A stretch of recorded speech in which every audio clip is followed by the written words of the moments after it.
ಅಯ್ಯೋ ಪರಮಾತ್ಮ, ನಾನು ಎಷ್ಟು ಹುಡುಕಿದರೂ ನನ್ನ ಸತಿಸುದರೂ ದೊರಕಲೇ ಇಲ್ಲವಲ್ಲ. ನನಗಾದರೂ ತಿರುಗಿ ತಿರುಗಿ ಬಾಯಾರಿಕೆಯಾದರೂ ಬಹಳವಾಗಿ ಬಾಧಿಸುತ್ತಿರುವುದಲ್ಲ. ಏನು ಮಾಡಲು? ಇರಲಿ, ಕಾಮಲಿಂಗಪುರದ ಹತ್ತಿರ ಹೋಗಿ ವಿಚಾರಿಸಿ ನೋಡಬೇಕು.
ಇದೇನು ಎಲ್ಲಿ ಜನರ ಸುಳಿವಿಲ್ಲವಲ್ಲ. ಆ ಶಾಲೆದಂತೆ ಕಾಣುತ್ತಿರುವುದು. ದೇವಾಲಯದ ಬಾಗಿಲುಗಳು ಒಂದು ತೆರೆದಿಲ್ಲ, ಆದರೂ ಅಪಶಕುನವು ತಪ್ಪಿದ್ದಲ್ಲ. ಎಂತಹ ವಿಪತ್ತು ಬಂದು ಸಂಭವಿಸಿರುವುದು ಕಾಣಿನಲ್ಲ.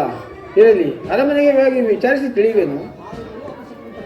ಆದರೂ ಅಪಶಕುನವು ತಪ್ಪಿದ್ದಲ್ಲ. ಲಲಿತಾ, ಲಲಿತಾ,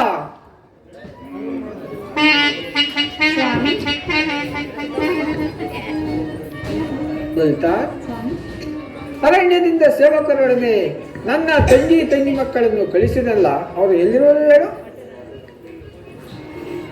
ಪ್ರಾಣೇಶ್ವರ, ನಿಮ್ಮ ತಂಗಿ ಮಕ್ಕಳೇನೋ ಅರಮನೆಗೆ ಬಂದಿದ್ದರು. ನಾನು ಅವರನ್ನು ತುಂಬ ಚೆನ್ನಾಗಿಯೇ ನೋಡಿಕೊಂಡೆನು. ಆದರೆ ಅವರೇನು ಮಾಡಿದರು ಗೊತ್ತೇ? ಏನು ಮಾಡಿದರು? ಅವರು ನಮ್ಮ ಅರಮನೆಯಲ್ಲಿದ್ದ ಬಂಗಾರವನ್ನೆಲ್ಲ ದೋಚಿಕೊಂಡು ಯಾರಿಗೂ ಕಾಣದಂತೆ ಹೊರಟು ಹೋಗಿರುವರು. ಏನು? ನನ್ನ ಪ್ರೀತಿಯ ತಂಗಿಯೂ ಇಂತಹ ಕಾರ್ಯವನ್ನು ಮಾಡಿರುವಳೆ? ಇಲ್ಲ ಇಲ್ಲ, ನನ್ನ ಪ್ರೀತಿಯ ತಂಗಿಯೂ ಇಂತಹ ಕಾರ್ಯವನ್ನು ಮಾಡುವುದಿಲ್ಲ. ಈ ಅನರ್ಥಕ್ಕೆ ಕಾರಣವಳು ನೀನೇ. ದೋರ್ತೆ, ಸರಿಯಾದ ಸಂಗತಿಯನ್ನು ಹೇಳುವ, ಇಲ್ಲವಾದರೆ ನಿನ್ನ ಸುಲಕ್ಕೇರಿಸುವೆನು. ಸ್ವಾಮಿ, ನಾನು ಸುಳ್ಳನ್ನು ಹೇಳುವೆನೆ? ಬೇಕಾದರೆ ನನ್ನ ಆಪ್ತ ಸಖಿಯಾದ ಸಖಿ, ನೀನಾದರೂ ಹೇಳೆ. ರೇ ಸಖಿಯೇ, ಇಲ್ಲಿ ನಡೆದ ಸಂಗತಿಯನ್ನು ಮಡಿ ಮಾತೇಳಿ ಹೇಳುವಂತಳಾಗು, ಇಲ್ಲವಾದ ನಿನ್ನನ್ನು ಶಿಕ್ಷಿಸುವೆನು ನೋಡು. ಪ್ರಭು, ಕೋಪಿಸಬೇಡಿ, ನಿಜವನ್ನು ನಾನು ಹೇಳುತ್ತೇನೆ. ಹೇಳುವಂತಳಾಗು. ಪ್ರಭು, ನಿಮ್ಮ ತಂಗಿಯು ಮಕ್ಕಳೊಡಿ ಮನೆಗೆ ಬಂದಿದ್ದರು. ಆಗ ಹಸಿರಿನಿಂದ ಬಂದಾಗ ಮಹಾರಾಣಿಯವರು ಕೋಪಿಸಿಕೊಂಡು ಪರಿಪರಿ ವಿಧದಿಂದ ನಿಂದಿಸಿ ಅಡಿಗೆ ಮಾಡಿಕೊಳ್ಳುವಂತೆ ಆಜ್ಞೆ ಮಾಡಿದರು. ಏ ಸಖಿ, 3 ರಂಧ್ರದ ಮಡಿಕೆಯಲ್ಲಿ ಮರಳನ್ನು ತುಂಬಿ ಅದರ ಪಾವು ಅಕ್ಕಿಯನ್ನು ಅದರ ಮೇಲೆ ಹರಳಿ ಕುದುರೆ ಲಯದಲ್ಲಿ ಸೌದೆಯ ಬದಲಾಗಿ ಹಸಿ ಬಾಳೆದಿಂಡನ್ನು ಕೊಟ್ಟು ಅಡಿಗೆ ಮಾಡಿಕೊಳ್ಳಲು ಹೇಳಿದರು. ಅದರಂತೆ ಆ ಮಹಾಸಾಧ್ವಿ ತನ್ನ ಮಹಿಮೆಯಿಂದ ಅನ್ನವನ್ನು ಮಾಡಿ ಅನಂತರ ಮುಂದೇನಾಯ್ತು ಹೇಳುವಂತಳಾಗು. ಅನ್ನವನ್ನು ಮಾಡಿ ಮಹಾರಾಣಿಯವರ ಕರೆದರು. ಕೈಯಾರ ಊಟ ಬಡಿಸಬೇಕು ಎಂದು ಮಹಾರಾಣಿಯರು ಕೋಪಿಸಿಕೊಂಡು ಅನ್ನದ ಮಡಿಕೆಯನ್ನು ಕಾಲಿಂದ ಒದ್ದರು. ತಂಗಿ, ಏನು ಈ ಡಾಕಿನಿಯು ಕನಿಕರಿಸಿದಳೆ? ಆದ್ದರಿಂದ ಅದನ್ನು ನೋಡಿ ರೇಸಿಗೆ ಇಲ್ಲಿ ಬಾ, ಹೀಗೆ ಹೇಳುವಂತಳಾಗು. ಅದನ್ನು ನೋಡಿ ನಿಮ್ಮ ತಂಗಿಯರು ಸಹಿಸಲಾರದೆ ಎಲ್ಲ ಹೊರಟು ಹೋದರು. ಓ ಸಹೋದರಿ, ಮುದ್ದು ಕನ್ನಗಳ ಚಿಕ್ಕಂದಿನಿಂದಲೂ ನಮ್ಮನ್ನು ಸಾಕಿ ಸವಿದ ಮಂತ್ರಿಶೇಖರಿಗೆ ಮುಖವನ್ನು ಹೇಗೆ ತೋರಿಸಲಿ? ಚಾಂಡಾಳಿ, ನಿನ್ನ ಮನಸ್ಸು ಈ ಪ್ರಪಂಚವನ್ನು ಆಕರ್ಷಿಸುವಂತೆ ಕಾಣುತ್ತಿರುವುದು. ನೀನು ಅಪಾರವಾದ ತಳಹಾದಿಯ ಮೇಲೆ ಅಸತ್ಯವೆಂಬ ತೊಳೆಗಳೇರಿ ಅಪಾರವಾದ ದುಃಖ ಮಂದಿರವನ್ನು ರಚಿಸಿ ಅದರಲ್ಲಿ ಅಕ್ಕಮ್ಮನ ಸಿಂಹಾಸನವನ್ನು ಏರ್ಪಡಿಸಿಕೊಂಡು ಈ ರಾಜ್ಯವನ್ನು ಆಳಬೇಕೆಂದಿರುವೆಯ ಚಾಂಡಾಳಿ. ನನ್ನ ತಂಗಿ ಎಲ್ಲರೂ ತಿಳಿದು ನಂತರ ವಿಚಾರಿಸಿಕೊಳ್ಳುವೆನು. ಪ್ರಭು, ಮೊದಲು ನಿಮ್ಮ ತಂಗಿಯನ್ನು ಹುಡುಕಲು ಪ್ರಯತ್ನಿಸಿ. ರೇಸಿಗೆ ನೀನು ಹೊರಡು, ನಿನ್ನನ್ನು ಏನು ಮಾಡುವುದಿಲ್ಲ. ಹಾಗೆ ಆಗಲ್ಲ ಪ್ರಭು. ಏ ಸಖಿ, ಹೀಗೆ ಬಾ, ನೋಡಿಕೊಳ್ಳುತ್ತೇನೆ.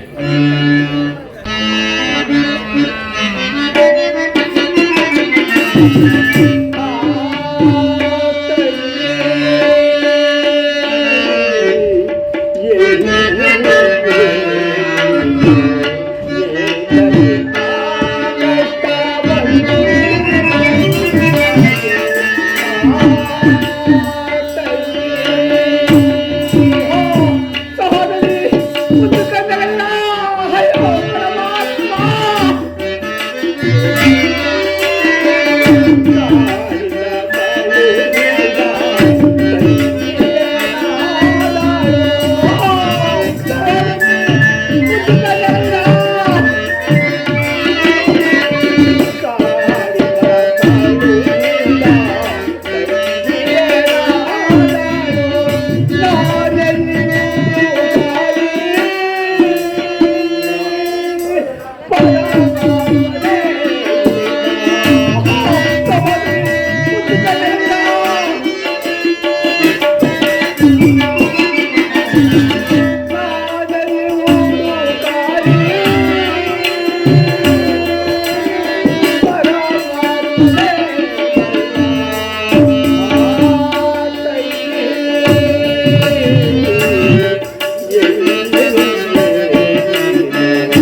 ಶನಿದೇವ, ನಾನೆಲ್ಲೂ ಹುಡುಕಿದರೂ ನನ್ನ ತಂಗಿ ಮಕ್ಕಳು ಕಾಣುತ್ತಿಲ್ಲವಲ್ಲ.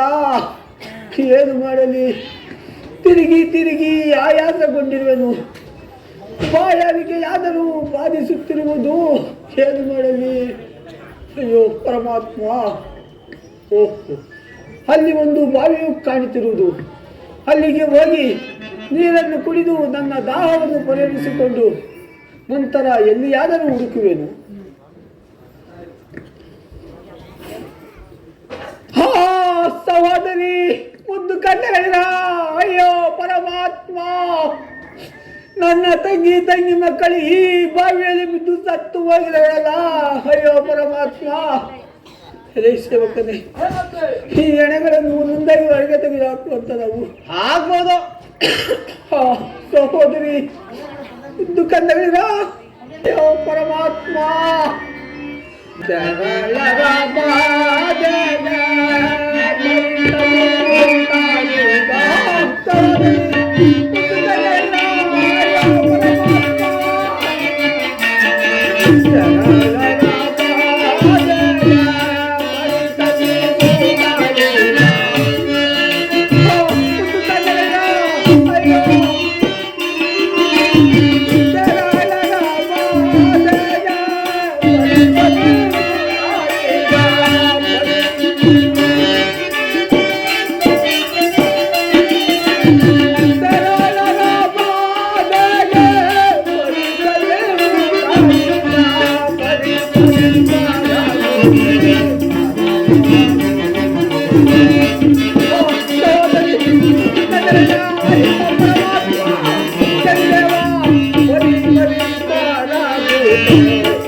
ಅಯ್ಯೋ ಪರಮಾತ್ಮ.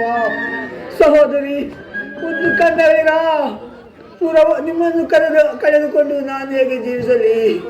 ಪುರವನ್ನು ಬಿಟ್ಟು ಅರಣ್ಯವನ್ನು ತಿರುಗಿ ಕಡೆಗೂ ನೀರು ಪಾಲಾದಿರಾ? ಹಾ ಸಹೋದರಿ, ಅಲೇ ಸೇವಕನೇ, ಆ ಪಾಪಿಯಾದ ಲಲಿತೆಯನ್ನು ಎಳೆದುಕೊಂಡು ಹೋಗಿ ಕಾಲಕ್ಕೆ ಎಣ್ಣೆ ಕೊಪ್ಪರಿಗೆ ಹಾಕಿಸಿ. ಆಗ್ಬೋದು. ಸಹೋದರಿ ಮುದ್ದು ಕಣ್ಣುಗಳಿರ. ಅಯ್ಯೋ, ನಾನು ಎಲ್ಲಿ ಹುಡುಕಿದರೂ ನನ್ನ ಸತಿ ಇಲ್ಲವಲ್ಲ. ನನಗಾದರೂ ಯಾರಿಗೆಯಾದರೂ ಬಹಳವಾಗಿ ಬಾಧಿಸುತ್ತದೆ. ಏನು ಮಾಡಲಿ?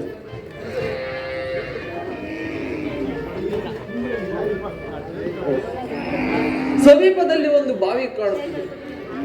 ಅಲ್ಲಿಗೆ ಹೋಗಿ ನನ್ನ ದಡಿವನ್ನು ಇರಿಸಿಕೊಳ್ಳಬೇಕು.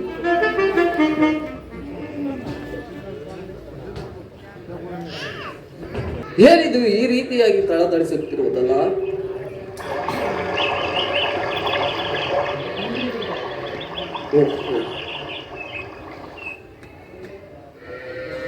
ಯಾವುದೋ ಮಾಂಗಲ್ಯ. ಯಾವ ಮಾಂಗಲ್ಯ? ಯಾರ ಮಾಂಗಲ್ಯ?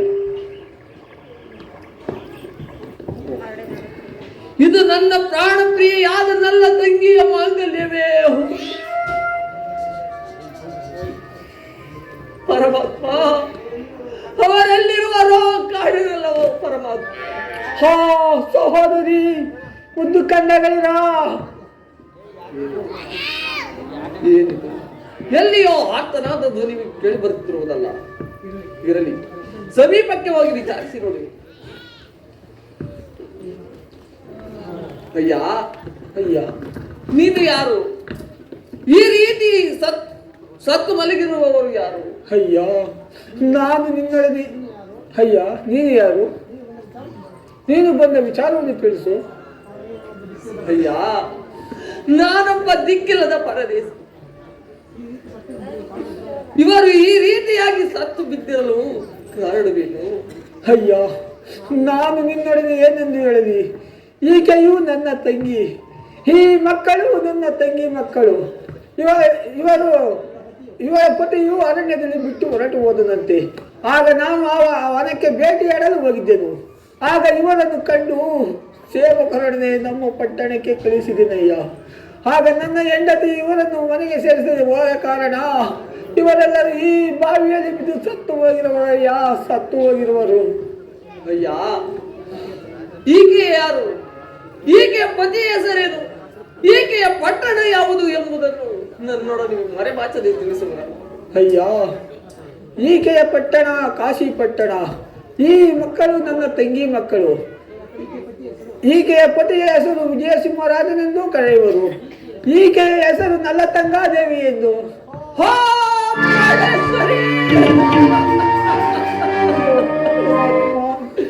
ಅಯ್ಯೋ ಮುದ್ದು ಕಂದಗಳಿರ. ಅಯ್ಯೋ ವಿಜಯಸಿಂಹ, ಈ ಸಂಕಟವನ್ನು ನೋಡಿ ನನ್ನ ನೇತ್ರಗಳು ಆಗಿ ಹಿಂಗಿ ಹೋಗಬಾರದೆ. ಪರಮಾತ್ಮ, ಶನಿದೇವ. ಮನೋಹರೇ, ನಿಮ್ಮನ್ನು ಕಳೆದುಕೊಂಡು ನಾನು ಸಹ ಅರಗಳಿಗೆಯೂ ಜೀವಿಸಿರಲಾರೆ. ನಾನು ಸಹ ಈ ಬಾವಿಯಲ್ಲಿ ಬಿದ್ದು ಪ್ರಾಣ ತ್ಯಾಗವನ್ನು ಮಾಡಿಕೊಳ್ಳುವೆನು. ಅಯ್ಯೋ ಪರಮಾತ್ಮ, ನನ್ನ ಭಾವನನ್ನು ಕಳೆದುಕೊಂಡು ನಾನು ಹೇಗೆ ಜೀವಿಸಲಿ? ನಾನು ಸಹ ಈ ಬಾವಿಯಲ್ಲಿ ಬಿದ್ದು ಪ್ರಾಣವನ್ನು ಕಳೆದುಕೊಳ್ಳುವೆನು. ಪ್ರವಚನ ಆಗಬೇಡ, ನಿಲ್ಲು. ಅಯ್ಯ, ನೀನು ಯಾರು? ನನ್ನನ್ನು ಬಿಡು. ನೀನು ಬಂದ ದಾರಿಯನ್ನು ಹಿಡಿದುಕೊಂಡು ಹೋಗು. ನಾನು ಯಾರಾದರೂ ಆಗಲಿ, ನಿಲ್ಲು. ಮೊದಲು ಕೋಪವನ್ನು ಬಿಡು. ನಾರಾಯಣ ನಾರಾಯಣ. ನಮೋ ನಮಃ ಶಿರೇಶ್ವರ, ನಮೋ ನಮಃ ಈಶ್ವರ, ನಮೋ ನಮಃ. ಏನು ಸ್ವಾಮಿ ಈ ರೀತಿಯಾಗಿ ಜಗಳವಾಡುತ್ತಿರುವಿರಿ? ನಾರದರೆ, ವಿಚಾರವೇನು ತಿಳಿಸಿ. ನಾರದರೆ, ಜಗಳವೇನಿಲ್ಲ. ಹಿಂದೆ ನಿಮಗೆ ಕೊಟ್ಟ ವಾಗ್ದಾನದಂತೆ ಇವರೆಲ್ಲರೂ ನನ್ನ ಶಾಪಕ್ಕೆ ತಾಳಲಾರದೆ ಈ ರೀತಿ ಪ್ರಾಣವನ್ನು ಕಳೆದುಕೊಂಡಿರುವರು. ಪರಮಾತ್ಮ, ನಾನು ಮೊದಲೇ ಹೇಳಲಿಲ್ಲವೇ ಅವರು ಬಹಳ ಸತ್ಯವಂತರೆಂದು? ಕಡೆಗೆ ನೀವೇ ಸೋತಂತಾಯಿತಲ್ಲ. ಹೌದು ನಾರದರೆ, ಈಗ ನಾವುಗಳು ಬ್ರಹ್ಮ ವಿಷ್ಣು ಮಹೇಶ್ವರರನ್ನು ಕುರಿತು ಪ್ರಾರ್ಥನೆಯನ್ನು ಮಾಡೋಣ. ಅವರಿಲ್ಲದೆ ಈ ಕಾರ್ಯವು ನಮ್ಮಿಂದ ಸಾಧ್ಯವಿಲ್ಲ. ಹಾಗೆ ಆಗಲಿ.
ಪರಮಾತ್ಮ, ದೇವಾದಿದೇವ, ನಿಮಗೆ ನನ್ನ ಅನಂತ ಕೋಟಿ ವಂದನೆಗಳು. ನಮ್ಮನ್ನು ಬಂದು ಉಳಿಸಬೇಕು. ಶನಿರಾಜ, ನಲ್ಲರಾಜ, ನಾರದ ಮಹಾತ್ಮರೇ, ನೀವು ನಮ್ಮನ್ನು ಪ್ರಾರ್ಥಿಸಿದ ವಿಚಾರವು ನಮಗೆ ಗೋಚರವಾಯಿತು. ನನ್ನ ಅಂತರಂಗ ಭಕ್ತರಾದ ವಿಜಯಸಿಂಹ ಮತ್ತು ನಲ್ಲತಂಗಾದೇವಿಯು ಮಹಾನ್ ಸತ್ಯಶೀಲರು. ಅವರನ್ನು ಪರೀಕ್ಷಿಸಲು ಹೋಗಿ ನೀವೇ ಕಡೆಗೆ ಸ್ವತಂತ್ರಾಯ್ತಲ್ಲವೇ? ದೇವ, ಚಿಂತಿಸಬೇಡ. ಬ್ರಹ್ಮದೇವ, ಇವರ ಮೇಲೆ ಮಂತ್ರಪೂರಿತವಾದ ಜಲಬಿಂದುವನ್ನು ಪ್ರೋಕ್ಷಿಸಿ ಇವರಿಗೆ ಪುನರ್ಜನ್ಮವನ್ನು ನೀಡು. ಪತಿವ್ರತ ಶಿರೋಮಣಿಯಾದ ನಲ್ಲತಂಗಾದೇವಿ, ವಿಜಯಸಿಂಹರಾಜ ಹಾಗೂ ಮಕ್ಕಳೀರ ಹೇಳಿ ಪುನರ್ ಜನ್ಮವನ್ನು ತಾಳಿರಿ.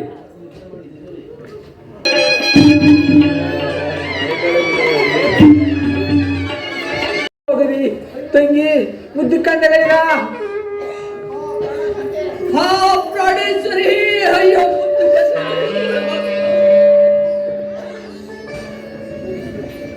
ಅಣ್ಣ, ಇಷ್ಟಕ್ಕೂ ನನ್ನ ಅತ್ತಿಗೆ ಅಲ್ಲಣ್ಣ. ಅಮ್ಮ ಸಹೋದರಿ, ನಮಗಿಂತ ಕಷ್ಟವನ್ನು ಕೊಟ್ಟ ಆ ಪಾಪಿಯನ್ನು ಎಣ್ಣೆ ಕೊಂಪರಿಕೆಯಲ್ಲಿ ಹಾಕಿರೋದು ನೀನು ಸ್ವಲ್ಪ ಚಿಂತಿಸಬೇಡ, ಸುಮ್ಮನಿರು ತಂಗಿ. ಅಣ್ಣ, ನನ್ನ ಅತ್ತಿಗೆ ಇಲ್ಲದೆ ನಾನು ಜೀವಂತವಾಗಿರುವುದಿಲ್ಲ. ಅಣ್ಣ, ದಯಮಾಡಿ ನನ್ನ ಅತ್ತಿಗೆಯು ನನಗೆ ಜೀವಂತವಾಗಬೇಕು. ಶಿರೋಮಣಿಯಾದ ನಲ್ಲತಂಗಾದೇವಿ, ಇಂದಿಗೆ ನಿಮ್ಮ ಕಷ್ಟವು ನಿವಾರಣೆಯಾದವು. ಸುಖಿನೋಭವ. ನಲ್ಲ ತಂಗಿ, ಚಿಂತಿಸಬೇಡ, ಸಮಾಧಾನದಿಂದಿರು. ನಿನ್ನ ಅತ್ತಿಗೆ ಪಂಚಶರೀರಕ್ಕಾಗಿ ಏತಕ್ಕಾಗಿ ಚಿಂತಿಸುವೆ? ಪತುರತೆ ಶಿರೋಮಣಿಯಾದ ನಲ್ಲತಂಗಾದೇವಿ, ನೀನು ಮಹಾದೈವ ಭಕ್ತರು. ನಾನು ನಿಮ್ಮನ್ನು ಈ ರೀತಿ ಪರೀಕ್ಷಿಸಲು, ಆದರೆ ಈ ಪ್ರಪಂಚದಲ್ಲಿ ನಿನ್ನಂತಹ ಸತ್ಯವಂತರನ್ನು ನಾನು ಎಲ್ಲಿಯೂ ನೋಡಲಿಲ್ಲ. ಆದ್ದರಿಂದ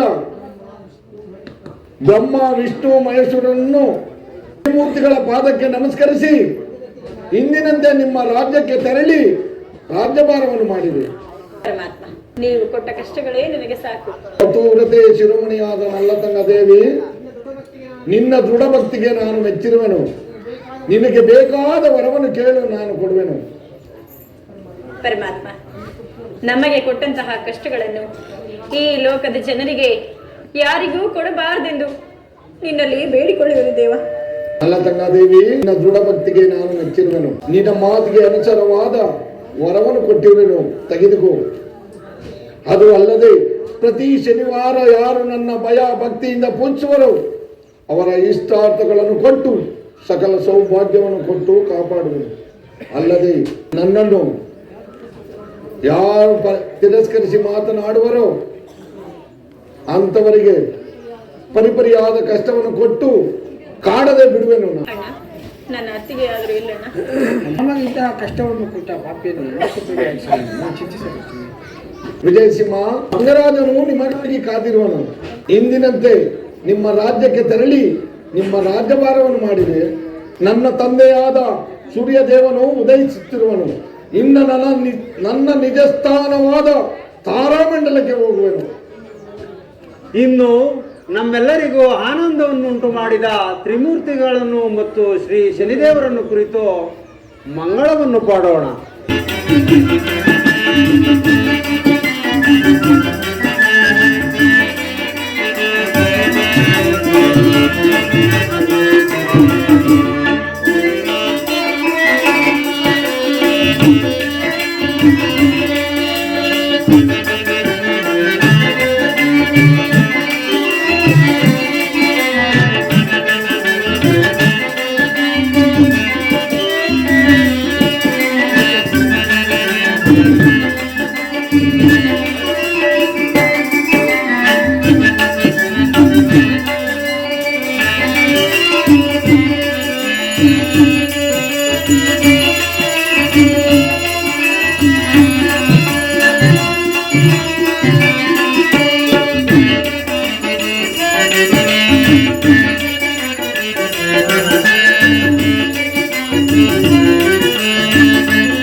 ಇನ್ನು ನಮ್ಮೆಲ್ಲರಿಗೂ ಆನಂದವನ್ನುಂಟು ಮಾಡಿದ ತ್ರಿಮೂರ್ತಿಗಳನ್ನು ಮತ್ತು ಶ್ರೀ ಶನಿದೇವರನ್ನು ಕುರಿತು ಮಂಗಳವನ್ನು ಪಾಡೋಣ.